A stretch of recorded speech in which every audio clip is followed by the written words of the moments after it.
जय श्री श्याम। हारे के सहारे बाबा श्याम के सभी प्रिय भक्तों का खाटू कहानी पर एक बार फिर से हृदय से स्वागत है। अब तक की हमारी कथा यात्रा में हमने बाबा के स्वरूप, उनकी कृपा और उनकी लीलाओं के कई रहस्यों को समझने का प्रयास किया है। पर आज हम बाबा से नहीं बल्कि बाबा के घर की बात करेंगे। हम बात करेंगे उस पावन भूमि की, उस दिव्य नगरी की जिसे दुनिया श्री खाटू श्याम धाम के नाम से जानती है। हम सबने यह अनुभव किया है कि कुछ स्थानों पर एक विशेष प्रकार की ऊर्जा होती है। आप किसी स्थान पर जाकर अशांत हो जाते हैं और किसी स्थान पर पहुंचते ही मन में एक अकारण शांति का अनुभव होने लगता है। पर खाटू की भूमि तो इन सबसे परे है। वो सिर्फ एक शांत या पवित्र स्थान नहीं, वो एक जीवंत, चैतन्य और जागृत धाम है। आखिर ऐसा क्या है खाटू की मिट्टी में? ऐसा क्या जादू है वहाँ की हवाओं में कि करोड़ों लोगों के पैर स्वतः ही उस ओर खींचे चले आते हैं? क्यों एक भक्त जब खाटू नगरी की सीमा में प्रवेश करता है तो उसे ऐसा महसूस होता है जैसे वो अपनी माँ की गोद में आ गया हो? आज आइए खाटू कहानी के साथ हम अपने मन को खाटू की गलियों में ले चलें और उस रहस्य को जानने का प्रयास करें कि खाटू सिर्फ एक तीर्थ क्यों नहीं, बल्कि पृथ्वी पर एक जीता जागता वैकुंठ क्यों है। इसके मुख्यतः 3 आध्यात्मिक कारण है। पहला और सबसे फाउंडेशनल कारण है ये परम त्याग से सिंचित भूमि है। किसी भी स्थान की ऊर्जा का निर्माण वहां घटित हुई घटनाओं से होता है। जिस भूमि पर क्रोध, हिंसा या अधर्म हुआ हो, वहां की ऊर्जा में आज भी अशांति का अनुभव होता है। और जिस भूमि पर धर्म के लिए कोई महान कार्य या परम त्याग हुआ हो, वो भूमि अनंत काल के लिए आध्यात्मिक रूप से आवेशित हो जाती है। और खाटू की भूमि तो वो भूमि है जिसकी नींव में ही परम त्याग है।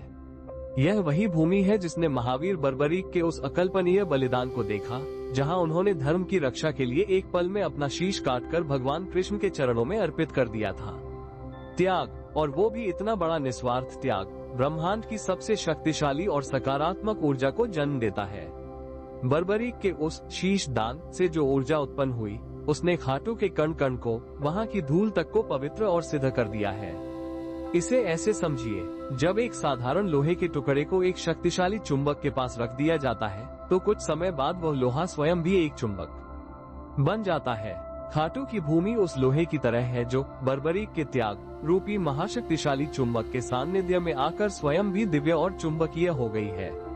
इसीलिए जब कोई भक्त जो अपने मन में अहंकार, लोभ और मोह का बोझ लिए होता है, खाटू की भूमि पर पहला कदम रखता है, तो उस भूमि की त्याग की ऊर्जा उस भक्त के अहंकार की ऊर्जा को काटना शुरू कर देती है। यही कारण है कि बड़े बड़े सेठ और अहंकारी व्यक्ति भी खाटू पहुंचकर एक साधारण भक्त की तरह रोने लगते हैं। उनका अहंकार पिघलने लगता है। वे बाबा के दर्शन बाद में करते हैं, पर बाबा के धाम की ऊर्जा उन पर अपना काम पहले ही शुरू कर देती है। ये भूमि केवल मिट्टी नहीं, ये त्याग की संजीवनी है। दूसरा कारण है ये करोड़ों भक्तों की सामूहिक श्रद्धा का महासागर है। एक अकेले दीपक की लौ में प्रकाश होता है, पर जब हजारों दीपक एक साथ जलते हैं तो वह एक महाआरती का रूप ले लेती है जो घने से घने अंधकार को भी चीर देती है। ठीक इसी प्रकार एक भक्त की प्रार्थना में शक्ति होती है, पर खाटू धाम में एक भक्त की प्रार्थना अकेली नहीं होती। सदियों से करोड़ों अरबों भक्तों ने इस भूमि पर पैदल चलकर अपने आंसुओं से इसे सींचा है, जय श्री श्याम के जयकारों से इसके आकाश को गुंजाया है और अपने निस्वार्थ प्रेम की तरंगों से इसके वातावरण को भरा है। हर एक भक्त की श्रद्धा, हर एक प्रार्थना और हर एक भाव एक ऊर्जा के रूप में वहाँ के वातावरण में संचित होता गया है। आज खाटू का धाम भक्ति और श्रद्धा का एक अथाह महासागर बन चुका है। जब आप एक छोटी सी नदी की तरह अपनी थोड़ी सी श्रद्धा और विश्वास लेकर उस धाम में प्रवेश करते हैं, तो आप तुरंत ही उस श्रद्धा के महासागर से जुड़ जाते हैं। आपकी छोटी सी प्रार्थना को करोड़ों भक्तों की प्रार्थनाओं की सम्मिलित शक्ति का बल मिल जाता है। यही कारण है कि खाटू में की गई प्रार्थना का प्रभाव कई गुना अधिक शक्तिशाली महसूस होता है। वहाँ का वातावरण स्वयं आपकी प्रार्थना को शक्ति देने लगता है। जब कोई भक्त अपने कंधे पर निशान लेकर चलता है तो वो अपनी व्यक्तिगत श्रद्धा का प्रतीक होता है, पर जब वो निशान खाटू पहुँचता है तो वो वहाँ पहले से मौजूद लाखों निशानों के श्रद्धा पुंज में विलीन हो जाता है।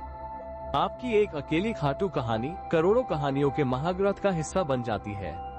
इसीलिए खाटू पहुंचकर व्यक्ति अकेला महसूस नहीं करता। उसे लगता है जैसे करोड़ों श्याम प्रेमियों की शक्ति उसके साथ खड़ी है। ये धाम एक दिव्य ऊर्जा का ग्रिड है जो हर आने वाले भक्त को चार्ज कर देता है।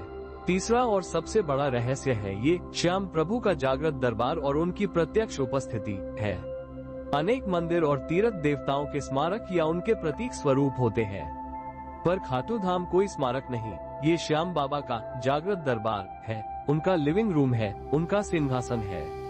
यह वो स्थान है जहां वे आज भी अपने सूक्ष्म रूप में नित्य विराजमान रहते हैं और अपने हर भक्त की पुकार को स्वयं सुनते हैं। इसे इस तरह समझिए, किसी देश के प्रधानमंत्री का चित्र आपके घर में भी हो सकता है और आप उसका सम्मान कर सकते हैं, पर जब आप प्रधानमंत्री के कार्यालय में जाते हैं तो वहां आप उनके चित्र से नहीं, उनकी प्रत्यक्ष उपस्थिति से जुड़ते हैं।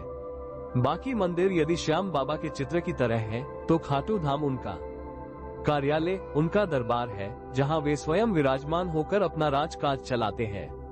जागृत होने का अर्थ है कि यहाँ बाबा की मूर्ति केवल पत्थर का प्रतीक नहीं, बल्कि प्राण प्रतिष्ठित है, जिसमें उनकी चैतन्य ऊर्जा प्रत्यक्ष रूप से विद्यमान है। यही कारण है कि जब कोई भक्त सच्चे हृदय से उस शीश के सामने खड़ा होता है, तो उसे ऐसा प्रतीत होता है जैसे वे आंखें उसे देख रही हैं, वो मुस्कान उससे बात कर रही है। ये केवल एक मानसिक भ्रम नहीं, यह एक वास्तविक आध्यात्मिक अनुभव है। यह ऊर्जा का आदान प्रदान है। आप अपनी प्रार्थना उन तक पहुंचाते हैं और वे अपनी करुणा की किरणें आप पर बरसाते हैं। इसी प्रत्यक्ष उपस्थिति के कारण लोगों को वहां अद्भुत चमत्कार अनुभव होते हैं। सोते हुए भक्तों को स्वप्न में प्रेरणाएं मिलती हैं और दुखी से दुखी हृदय को भी एक अवर्णनीय शांति का अनुभव होता है, क्योंकि उस दरबार में आप किसी मध्यस्थ के माध्यम से नहीं, बल्कि सीधे हारे के सहारे से जुड़ रहे होते हैं। तो मेरे श्याम प्रेमियों, खाटू केवल एक शहर या तीर्थ नहीं है, ये त्याग की भूमि है, ये श्रद्धा का महासागर है और यह श्याम का जीवन दरबार है। यह एक ऐसा दिव्य चार्जिंग स्टेशन है जहां दुनिया से हारा हुआ और निराश इंसान अपनी डिस्चार्ज बैटरी लेकर जाता है और वहां से विश्वास, आशा और शांति से फुल चार्ज होकर लौटता है। बाबा श्याम आप सभी को शीघ्र ही अपनी इस जादुई नगरी में बुलाएं।